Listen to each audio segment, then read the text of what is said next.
तुमच्या गाण्याच्या आवडीकडे वळूया. तुम्ही संगीतकार कसे काय बनलात? संगीतकार मी कसा बनलो म्हणण्यापेक्षा संगीतकार तुम्हीही बनू शकता असं मला वाटतं. आणि त्याचं मी प्रात्यक्षिक नंतर याच्या पुढे दाखवणार आहे. प्रत्येकाच्या अंगामध्ये संगीत हे रक्तारक्तात असतं. ते कसं असतं तर लहानपणी अगदी तुम्ही छोटुले पिटुकले असता, इटुकले पिटुकले जेव्हा असता, तेव्हा तुमची आई तुम्हाला हसवण्यासाठी खेळवण्यासाठी जेव्हा म्हणते अदगुल मदगुल सोन्या, तर तेव्हा तुमचे हातपाय म्हणजे आपले हातपाय, तुमच्या म्हणण्यापेक्षा आपले हातपाय तेव्हा हालत असतात. तो रिदम त्याच्या अंगात असतो. आई जेव्हा ते गोड गोड गाणं म्हणते तेव्हा तो रिस्पॉन्स मुलगा देतो. याचा अर्थ संगीत हे त्याला आवडत असतं. आणि मलाही आठवतं अगदी म्हणजे माझ्या मुलांना खेळवतानाही मला आठवतं आणि मी जेव्हा लहान होतो तेव्हाही मला आठवायचं की आजही माझ्या आईचा आवाज, आईची गाणी माझ्या कानामध्ये गुंजतायत. म्हणजे मला खुश करण्यासाठी एखाद्या वेळेला रडत असेल मी तर आई माझी म्हणायची फुलपाखरू छान किती दिसते फुलपाखरू. आणि मी अक्षरशः तेव्हा स्तब्ध व्हायचा की काहीतरी आपल्याला चांगलं ऐकायला मिळतंय. तर ही संगीताची सुरुवात असते. आणि आता वाया वाया वाया वाया कुठलं तरी गाणी आहेत ना, ती ऐकली की मूल टी व्हीच्या समोर आई म्हणते बघा बघा बघा किती गाणं आवडतं. अरे कसलं गाणं वाया वाया वाया, अरे आईला सांगा ना म्हण चांगलं गाणं.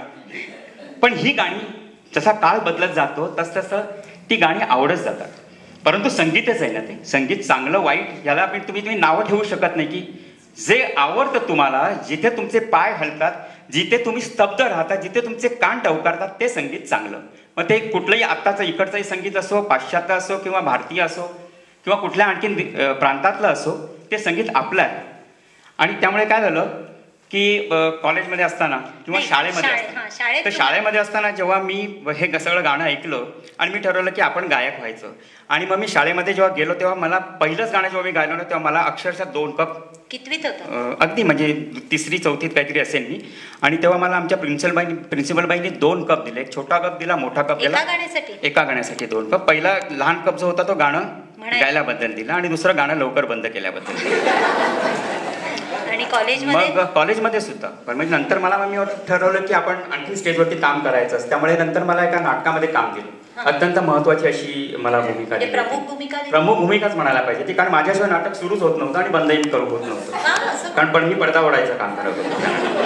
म्हणजे अशा तऱ्हेने मी स्टेजवरती आलो. मग कॉलेजमध्ये मी गेलो तेव्हा कॉलेजमध्ये मी म्हटलं की किशोर कुमारचं आपल्याला किशोर कुमार व्हायचं आहे. आणि मग मी किशोर कुमारचं गाणी म्हणायला सुरुवात केली. पहिलंच गाणं जेव्हा मी किशोर कुमारचं म्हटलं तेव्हा अक्षरशः मला वन्स मोर लोकांनी इतका आवाज दिला, 10 वेळा मला वन्स मोर मिळाला.